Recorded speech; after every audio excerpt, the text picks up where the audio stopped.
आप सभी का सुपर कंसेप्ट क्लासेस में स्वागत है। और आज के इस वीडियो में हम लोग क्लास 12 इतिहास के मॉडल सेट 3 का कंप्लीट सॉल्यूशन करने वाले हैं। और इससे पहले मैंने आपको इतिहास का सेट 1 और सेट 2 का कंप्लीट सॉल्यूशन करा दिया है। और देखिए आपका जो पॉलिटिकल साइंस है, पॉलिटिकल साइंस का भी सेट 1 और सेट 2 का कंप्लीट सॉल्यूशन करा दिया है। आप यहां पर जो आपका डिस्क्रिप्शन बॉक्स है, डिस्क्रिप्शन बॉक्स पर जाकर आप लोग देख सकते हैं, या फिर जो आपका प्लेलिस्ट होता है, प्लेलिस्ट में जाकर आप लोग उस वीडियो को देख सकते हैं। तो जाइए फटाफट, देर मत करिए, हर चीज को पढ़िए अच्छे तरीके से। और आज हम लोग देखने वाले हैं यहाँ पर इतिहास का सेट 3 अच्छे तरीके से करिएगा। और यहाँ पर सबसे पहले आपको कुछ सामान्य निर्देश देखने को मिलेगा। तो चलिए सबसे पहले देख लेते हैं यहाँ पर सामान्य निर्देश। और यहाँ पर ये जो सामान्य निर्देश आप लोग देख पा रहे हैं, ये आपका सेट 1 में भी था और सेट 2 में भी था। तो यहाँ पर हम लोग ज्यादा टाइम बर्बाद नहीं करते हैं, सीधे हम लोग क्वेश्चन में आते हैं और एक एक करके हर एक क्वेश्चन के आंसर को बहुत ही सिंपल तरीके से और इजी तरीके से समझते हैं। देखिए पहला क्वेश्चन क्या है कि उद्देश्य प्रस्ताव किसने प्रस्तुत किया। तो ये जो आपका उद्देश्य प्रस्ताव है, उद्देश्य प्रस्ताव को पंडित जवाहरलाल नेहरू ने 13 दिसंबर 1946 को प्रस्तुत करते हैं। देखिए बात बहुत ही सिंपल है कि 9 दिसंबर 1946 का जो हमारा दिन है, इस दिन क्या होता है, संविधान सभा का प्रथम बैठक यानी कि प्रथम अधिवेशन होता है। और इस दिन क्या होता है, जो डॉक्टर सच्चिदानंद सिन्हा थे उनको इसका अस्थायी अध्यक्ष बनाया जाता है। फिर 2 दिन बाद यानी कि 11 दिसंबर 1946 को क्या होता है, डॉक्टर राजेंद्र प्रसाद को इसका मतलब ये जो संविधान सभा है, संविधान सभा का स्थायी अध्यक्ष बनाया जाता है। फिर क्या होता है, और 2 दिन बाद यानी कि 13 दिसंबर 1946 को क्या होता है कि पंडित जवाहरलाल नेहरू क्या करते हैं, मतलब संविधान में उद्देश्य प्रस्ताव प्रस्तुत करते हैं। जैसे कि आप लोग देख सकते हैं, देख लीजिए अच्छे तरीके से, इसको नोट करिए। आगे चलते हैं, आगे देखिए यहाँ पर आगे क्या दिया गया है। तो आगे है क्वेश्चन नंबर 2 यानी कि स्वराज्य पार्टी की स्थापना कब और कहां हुआ था। तो देखिए स्वराज्य पार्टी का जो स्थापना हुआ था 1 जनवरी 1923 को हुआ था। किन्होंने क्या था, तो देशबंधु चित्तरंदास तथा मोतीलाल नेहरू ने इलाहाबाद में स्वराज पार्टी की स्थापना की। 2 व्यक्ति मिलकर, एक हो गया आपका देशबंधु चित्तरंजन दास और एक हो गया आपका मोतीलाल नेहरू, इन दोनों ने मिलकर इलाहाबाद में स्वराज पार्टी की स्थापना किया था। आगे देखिए क्वेश्चन नंबर 3 क्या है। क्वेश्चन नंबर 3 है कि पूना पैक्ट यानी कि जो पूना समझौता हुआ था कब हुआ था। तो ये आपका हुआ था 24 सितंबर 1932। तो लिख दीजिए, आपका आंसर हो गया। क्वेश्चन नंबर 4 यहाँ पर क्या है कि 1857 की क्रांति का प्रतीक चिन्ह क्या था। तो इसका जो प्रतीक चिन्ह था क्या था, रोटी और खिलता हुआ कमल। ठीक है, 2 चीज हो जाएगा, इसको लिखिएगा। आगे देखिए क्वेश्चन नंबर 5 क्या है कि व्यक्तिगत सत्याग्रह के प्रथम सत्याग्रही कौन थे। तो देखिए 11 अक्टूबर 1940 को गांधी जी द्वारा व्यक्तिगत सत्याग्रह के प्रथम सत्याग्रही के तौर पर विनोबा भावे को चुना गया। विनोबा भावे हमारे क्या थे, पहले सत्याग्रही थे। ठीक है, दूसरे सत्याग्रही जवाहरलाल नेहरू थे, इसको भी नोट करिएगा। आगे देखते हैं क्वेश्चन नंबर 6 क्या है। क्वेश्चन नंबर 6 है कि अकबर द्वारा जजिया कर कब समाप्त किया गया। तो देखिए जजिया कर को समाप्त करने वाला पहला मुगल शासक अकबर था। अकबर ने 1564 ईस्वी में जजिया कर समाप्त किया। देखिए कब किया था, 1564। सिंपल सा, बस यहीं तक अगर आप लोग आंसर लिखेंगे ना तो आपका काम चल जाएगा। लेकिन 1575 ईस्वी में पुनः लगा दिया। देखिए 1564 में तो इसको हटा दिया गया, लेकिन 1575 ईस्वी में पुनः लगा दिया। ठीक है, इसके बाद 1579 और 80 के बीच में क्या होता है, पुनः इसको समाप्त कर दिया जाता है। देखिए बात बहुत सिंपल है, 1564 में क्या होता है, जजिया कर को समाप्त कर दिया जाता है। फिर 1575 में क्या होता है, जजिया कर को फिर से और एक बार लगा दिया जाता है। फिर 1579-80 का जो टाइम पीरियड था, इस टाइम क्या होता है, जजिया कर को फिर से समाप्त कर दिया जाता है। तो ये था आपका जजिया कर का यहाँ पर कंसेप्ट। आगे देखिए क्वेश्चन नंबर 7 क्या है। तो क्वेश्चन नंबर 7 है कि संविधान सभा में प्रारूप समिति के अध्यक्ष कौन थे। तो जो प्रारूप समिति के जो अध्यक्ष थे कौन थे, तो डॉक्टर भीमराव अंबेडकर। ये कौन थे, तो प्रारूप समिति के अध्यक्ष थे संविधान वाले में। ठीक है, आगे देखिए आगे का क्वेश्चन क्या, क्वेश्चन नंबर 8 क्या है कि 3 कठिया पद्धति से आप क्या समझते हैं। तो देखिए चंपारण के किसानों से अंग्रेज बागान मालिकों ने एक अनुबंध करा लिया था, जिसके अंतर्गत किसानों को जमीन के 3/20वें हिस्से पर नील की खेती करना अनिवार्य था, जिसे 3 कठिया पद्धति कहते हैं। देखिए 3/20 यानी कि 20 जो यहाँ पर मान के चलिए 20 भाग में से 3 भाग। ठीक है, माने 20 भाग में से 3 भाग मान के चलेगा। 20 खेत है तो 20 खेत में से 3 खेत में हमें क्या करना पड़ेगा, यहाँ पर नील की खेती करना पड़ेगा। ठीक है, और यहाँ पर ये जो पद्धति था इसी को बोला जाता है 3 कठिया पद्धति। आगे चलिए आगे देखते हैं क्वेश्चन नंबर 9 क्या है। तो देखिए क्वेश्चन नंबर 9 क्या है कि कम्युनल अवार्ड क्या था। तो इसका उत्तर है कि भारतीय समुदाय की प्रांतीय विधायिका में प्रतिनिधित्व के बारे में 16 अगस्त 1932 ईस्वी को प्रधानमंत्री रमजे मैकडोनाल्ड द्वारा ब्रिटिश संसद में एक घोषणा की गई, जिसे कम्युनल अवार्ड के नाम से जाना जाता है। ठीक है, 16 अगस्त 1932 के ब्रिटिश प्रधानमंत्री रैमजे मैकडोनाल्ड ने सांप्रदायिक पंचायत या सांप्रदायिक निर्णय की घोषणा की। यह अंग्रेजों द्वारा भारत में अपनाई गई फूट डालो और राज करो की नीति का एक अन्य उदाहरण था। तो ये हो जाएगा आपका कम्युनल अवार्ड का एकदम सीधा सीधी उत्तर। तो लिख लीजिएगा सर। आगे चलते हैं, देखते हैं क्वेश्चन नंबर 10।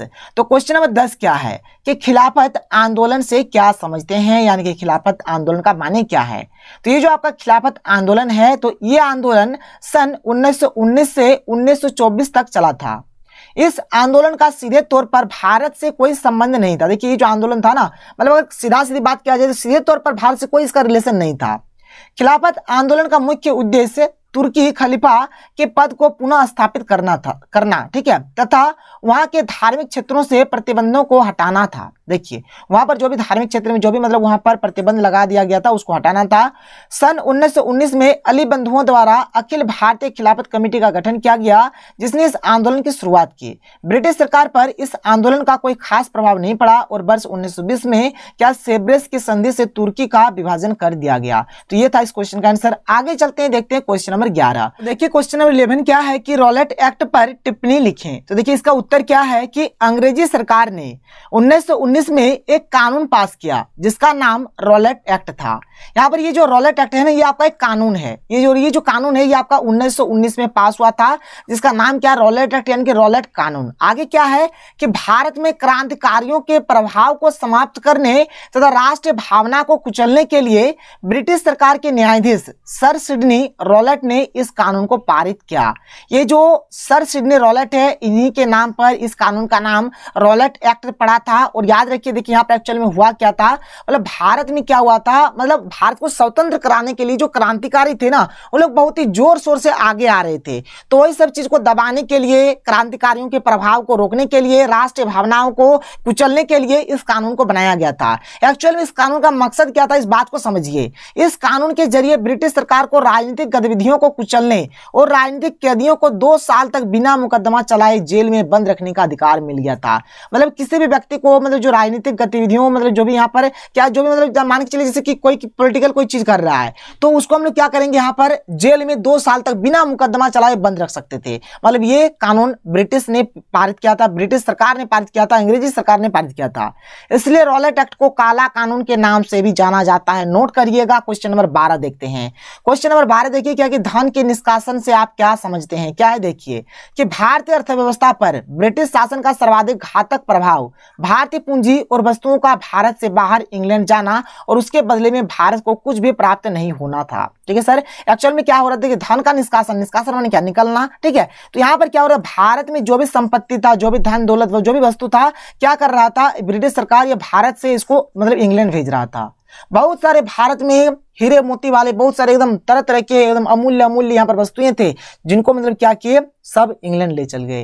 यही है आपका धन का निष्कासन। फिर आगे क्या है, इस प्रकार वह धन जो भारत से बाहर चला जा रहा था और जिसके बदले में भारत को कुछ भी प्राप्त नहीं होता था, वह धन का निष्कासन कहलाता था। क्लियर हुआ, माने बात को समझिए। यहाँ पर भारत से तो धन सब कुछ बाहर चल जा रहा था, लेकिन भारत को कुछ भी नहीं मिल रहा था। इसी का माने होता है धन का निष्कासन। बहुत ही सिंपल तरीके से लिख दिए हैं सर, आप लोग पढ़िएगा तो आपका याद हो जाएगा। क्वेश्चन नंबर 13 डिस्कस करते हैं। क्या है कि वेवेल प्लान क्या था। तो देखिए, वेवेल योजना या फिर प्लान, जो भी बोलिए, योजना माने प्लान होता है। हम लोग प्लान करते हैं ना, अरे हमने ये प्लान किया, चलो आज वहां जाएंगे, ये करेंगे, वो करेंगे, बस ये होता है आपका प्लान। तो देखिए यहाँ पर क्या है ये, तो सन 1945 में स्वतंत्रता आंदोलन के दौरान भारत में गतिरोध उत्पन्न हो गया। इसके दौरान गवर्नर जनरल लॉर्ड वेवेल ने 4 जून को एक योजना प्रस्तावित की, जिसे वेवेल योजना के नाम से जाना जाता है। और यहाँ पर ये जो योजना है, इसका क्या उद्देश्य था, इसको भी देख लीजिए। और यहाँ पर देखिए, जो वेवेल प्लान है, यहाँ पर एक जनरल है जिसका नाम गवर्नर जनरल है, जिसका नाम है लॉर्ड वेवेल। इन्हीं के नाम पर इसका भी नाम वेवेल प्लान यानी कि वेवेल योजना रखा गया। पॉइंट नंबर 1 क्या है, क्या कि वायसराय की कार्यकारिणी परिषद का दोबारा गठन किया जाएगा और उस परिषद में सभी दलों को प्रतिनिधित्व प्रदान किया जाएगा।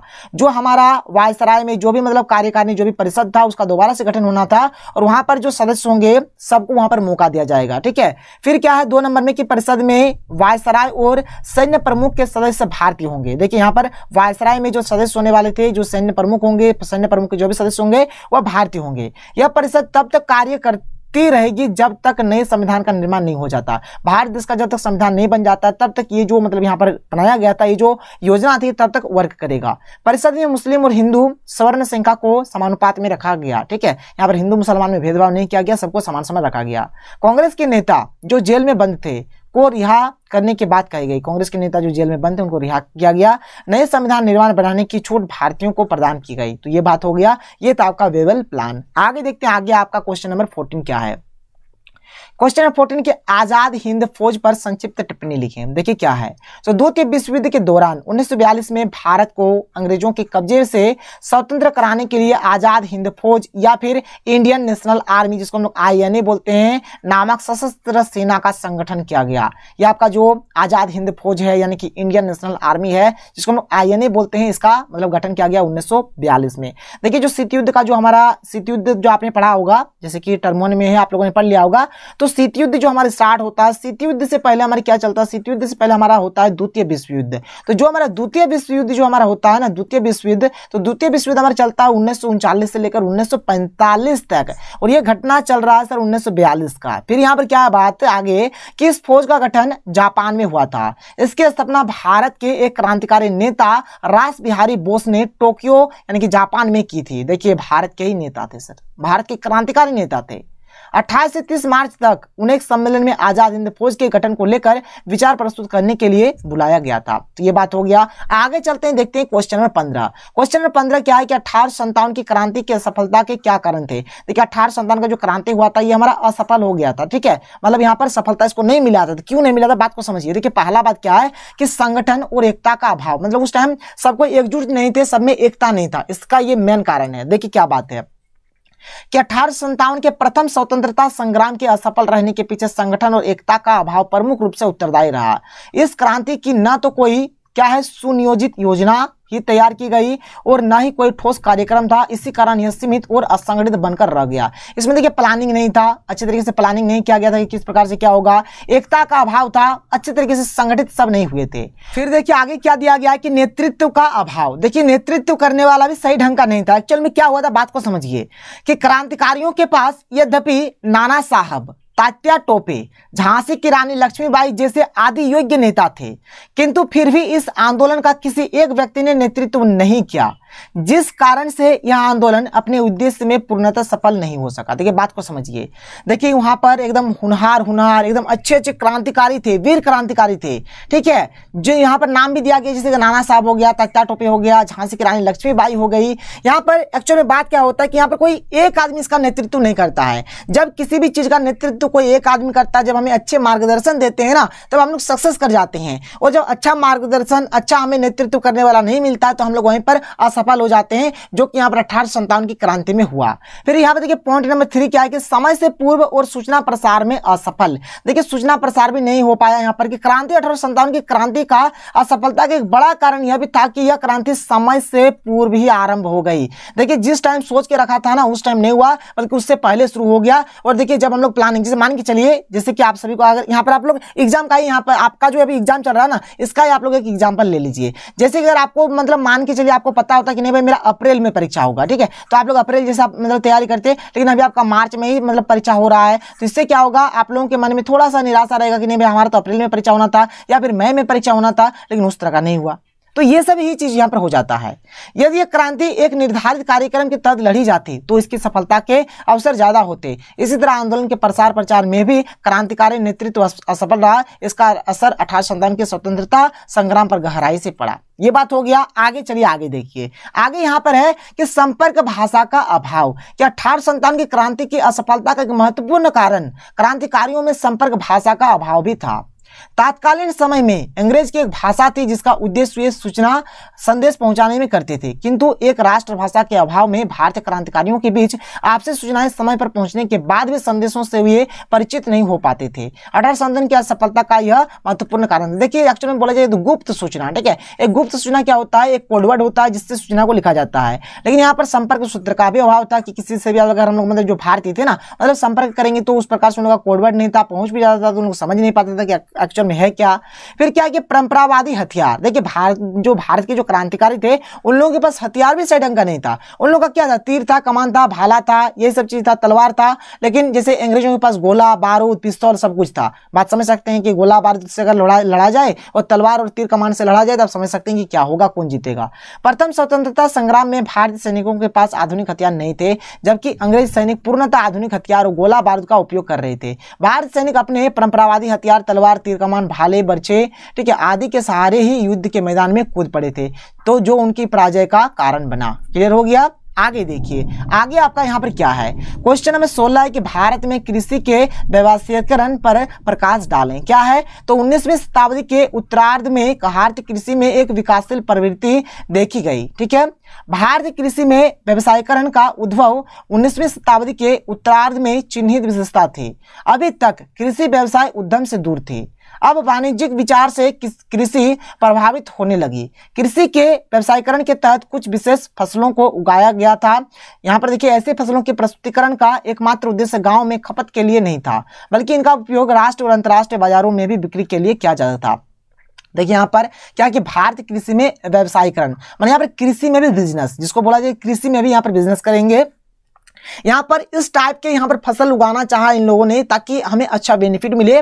और इसका जो मकसद था ना, यहाँ पर गांव तक सीमित नहीं था कि गांव में खपत हो जाएगा, गांव में खत्म हो जाएगा, गांव में भी बेचेंगे, ऐसा नहीं था, बल्कि राष्ट्रीय और अंतर्राष्ट्रीय स्तर दोनों, मतलब राष्ट्रीय बाजारों में भी बेचेंगे, अंतर्राष्ट्रीय बाजारों में भी बेचेंगे। और यहाँ पर देखिए वाणिज्यिक फसलें जैसे कि यहाँ पर कपास का बिजनेस, जूट का, मूंगफली का, तिलहन का, गन्ना का, तंबाकू का आदि खाद्यान्न की तुलना में अधिक पारिश्रमिक वाले थे। हालांकि इतिहासकारों ने इस बात का विरोध किया कि चाय, कॉफी, रबड़ आदि के अपने उच्चतम स्तर पर व्यवसायीकरण के रुझान का विस्तार हुआ, जो व्यापक बाजार में बेचने के लिए तैयार किए गए थे। कुछ कारक कृषि बाजार के व्यवसायीकरण के लिए जिम्मेदार थे। मुद्रा अर्थव्यवस्था का प्रसार, प्रतिस्पर्धा और अनुबंध द्वारा रीति रिवाज और परंपरा का प्रतिस्थापन, आंतरिक और बाहरी व्यापार की वृद्धि, एकीकृत राष्ट्रीय बाजार का उदय आदि कृषि के व्यवसायीकरण के लिए जिम्मेदार थे। देखिए यहाँ पर मेन मोटिव वही था कि चलो भाई कृषि में भी हम लोग बिजनेस करेंगे और जो हमारा देश है उसको डेवलप करेंगे। आगे देखिए, आगे यहाँ पर क्या दिया गया है, जो भी होगा सर इसको आप लोग थोड़ा देख लीजिएगा। यहाँ पर मैं आपको बता देता हूँ, देख लीजिए एक्चुअल में है क्या। यहाँ पर एक्चुअल में क्या दिया गया है कि हालांकि भारतीय किसानों के लिए व्यवसायीकरण एक मजबूर प्रक्रिया थी। तो ये भारत के लोगों को उतना आइडिया भी नहीं था कि किस प्रकार से क्या किया जाए। राज्य की अत्यधिक भूमि राजस्व मांग को पूरा करने और साहूकारों द्वारा लगाए गए ब्याज की उच्च दरों से किसानों को व्यवसायीकरण की ऐसी प्रक्रिया में भाग लेने के लिए मजबूर किया। ठीक है, यहाँ पर जो ये वाला फंडा है ना, इसमें मजबूर किया गया, क्योंकि देखिए पहले के टाइम में क्या होता था, हम लोग मतलब वहां पर हर एक व्यक्ति, हर एक लोग वहां पर क्या होते थे, साहूकार से मतलब कर्जा लेकर रखते थे। जिससे क्या होता था, उन लोगों का जो जमीन है ना, उन लोगों का जमीन क्या होता था, मतलब साहूकार के पास से मतलब गिरवी रह जाता था, जैसे कि मूवी वगैरह में दिखाया जाता है। यहाँ पर व्यवसायी, यहाँ जो भी यहाँ पर कृषक जो भी रहेंगे, जो बोलेंगे साहूकार वही चीज को करेंगे। लेकिन मतलब देखिए कृषि जो थे, मतलब किसान लोग जो थे, उन लोगों को मतलब मन भी नहीं था कि हम लोग करेंगे, लेकिन उन लोग मजबूर थे। व्यवसायीकरण की इस प्रक्रिया से काश्तकार को अपनी फसल का एक हिस्सा बाजार में पहुंचाना पड़ा और जो कुछ भी मिला उसे कीमतों में बेच दिया। इसके अलावा भारतीय कृषि व्यापक रूप से भारतीय कीमतों में उतार चढ़ाव से प्रभावित थी। वर्ष 1860 केरू के उछाल ने कीमतों को बढ़ा दिया, लेकिन ज्यादातर ने बिचौलियों को लाभ पहुंचाया। ठीक है सर, जो भी होगा इसको लिख लीजिएगा। ठीक, आप इसका स्क्रीनशॉट लेकर रख लीजिए, क्योंकि ये क्वेश्चन थोड़ा डिफिकल्ट टाइप का है। चलिए आगे चलते हैं, अगला क्वेश्चन देख लेते हैं। अगला क्वेश्चन बहुत ही सिंपल होने वाला है। यहाँ पर भी उसी क्वेश्चन का, यहाँ पर भी ये लास्ट हो गया, थोड़ा लंबा चौड़ा क्वेश्चन है। आगे चलते हैं, आगे देख लेते हैं आगे हमारा क्या है।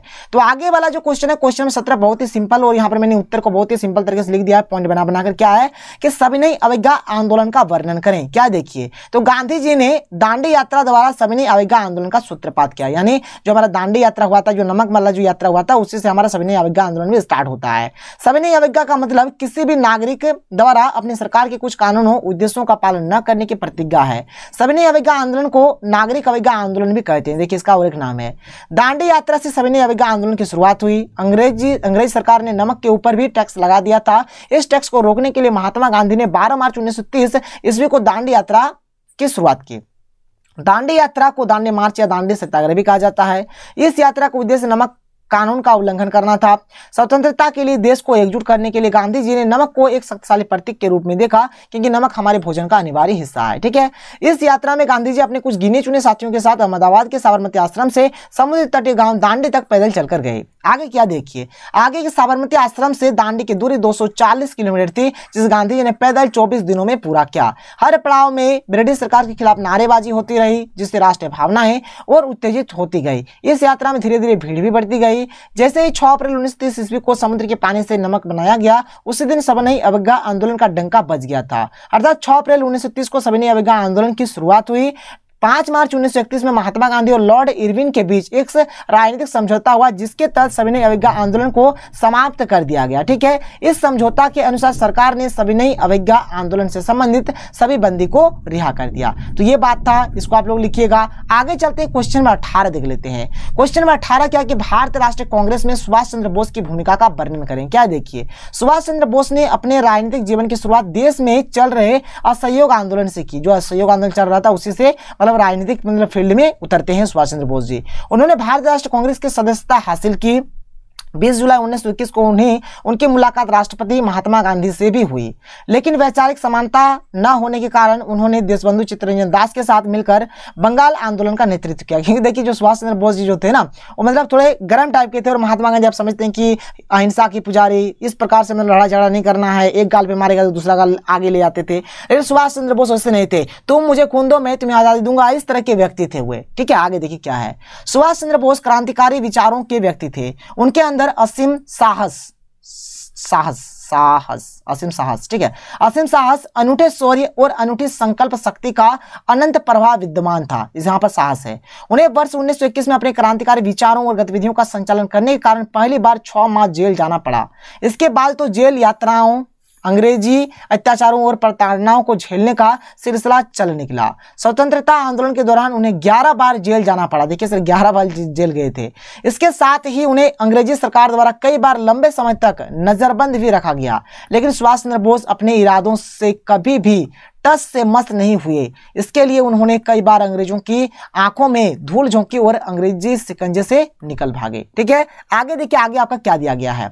1939 में गांधी जी से मतभेद के कारण सुभाष चंद्र बोस ने कांग्रेस अध्यक्ष पद से इस्तीफा दे दिया। फिर उन्होंने आजाद हिंद फौज और फॉरवर्ड ब्लॉक की स्थापना की। 18 अगस्त 1945 को एक विमान दुर्घटना में नेताजी की रहस्यमयी तरीके से मृत्यु हो गई। इस शोध पत्र में नेताजी सुभाष चंद्र बोस के भारत की आजादी में योगदान पर प्रकाश डाला गया है। तो इस प्रकार से है सर। आगे चलते हैं, आगे देखिए। आगे क्वेश्चन नंबर 19 जो कि हमारा लास्ट क्वेश्चन है, क्या कि अकबर की धार्मिक नीति की विवेचना करें। देखिए, अकबर प्रथम सम्राट था जिसके धार्मिक विचारों में क्रमिक विकास दिखाई पड़ता है। ठीक है, उसके इस विकास को 3 कालों में विभाजित किया जा सकता है। ये आपका कुछ नहीं है। देखिए, प्रथम काल क्या है, तो प्रथम काल 1556 से 1575 ईस्वी है। इस काल में अकबर इस्लाम धर्म का कट्टर अनुयायी था, जहां उसने इस्लाम की उन्नति हेतु अनेक मस्जिदों का निर्माण कराया। वहीं दिन में 5 बार नमाज पढ़ना, रोजे रखना, मुल्ला मौलवियों का आदर करना जैसे उसके प्रमुख इस्लामिक कृत्य थे। तो ये तो आपका प्रथम काल में हुआ। द्वितीय काल यानी कि 1575 से 1582 में क्या होता है, अकबर का यह काल धार्मिक दृष्टि से क्रांतिकारी काल था। 1575 में उसने फतेहपुर सिकरी में क्या है, इबादत खाने की स्थापना की। उसने 1578 ईस्वी में इबादत खाने को धर्म संसद में बदल दिया। उसने शुक्रवार को मांस खाना छोड़ दिया। अगस्त सितंबर 1579 ईस्वी में महजर की घोषणा कर अकबर धार्मिक मामलों में सर्वोच्च निर्णायक बन गया। फिर क्या है कि महजरनामा का प्रारूप शेख मुबारक द्वारा तैयार किया गया था। उल्लेमाओं ने अकबर को इमामे आदिल घोषित कर क्या है, विवादास्पद कानूनी मामले पर आवश्यकतानुसार निर्णय का अधिकार दिया। फिर देखिए, आगे आपका होता है तृतीय काल। क्या है तृतीय काल? इस काल में अकबर पूर्ण रूपेण दीन ए इलाही में अनुरक्त हो गया। इस्लाम धर्म में उसकी निष्ठा कम हो गई। हर रविवार के संध्या को इबादत खाने में विभिन्न धर्मों के लोग एकत्र होकर धार्मिक विषयों पर वाद विवाद क्या करते थे। इबादत खाने के प्रारंभिक दिन में शेख, पीर, उलेमा ही यहाँ धार्मिक वार्ता हेतु उपस्थित होते थे, परंतु कालांतर में अन्य धर्मों के लोग जैसे ईसाई, ठीक है, क्या है, जरथुस्त्रवादी, हिंदू, जैन, बौद्ध, फारसी, सूफी आदि को इबादत खाने में अपने अपने धर्म के पत्र को प्रस्तुत करने के लिए आमंत्रित किया गया। इबादत खाने में होने वाले धार्मिक वाद विवादों में अबुल फजल की महत्वपूर्ण भूमिका होती थी। ठीक है सर, तो ये सब बात हुआ। देख लीजिए किस प्रकार से क्या हुआ। पहले तो वह इस्लाम में मतलब ज्यादा फोकस करते थे, फिर धीरे धीरे इस प्रकार से होने लगा। तृतीय काल में जहाँ पर हिंदू, जैन, बौद्ध, फारसी, सूफी हर एक यहाँ पर हर एक टाइप के यहाँ पर हर एक धर्म के लोग यहाँ पर आने लगे। तो यहाँ पर मैंने आपको सेट 3 का कंप्लीट सॉल्यूशन बताया। अगर आपको वीडियो पसंद आया तो वीडियो को लाइक करिए। तो मिलते हैं अगले वीडियो में। थैंक यू, जय हिंद।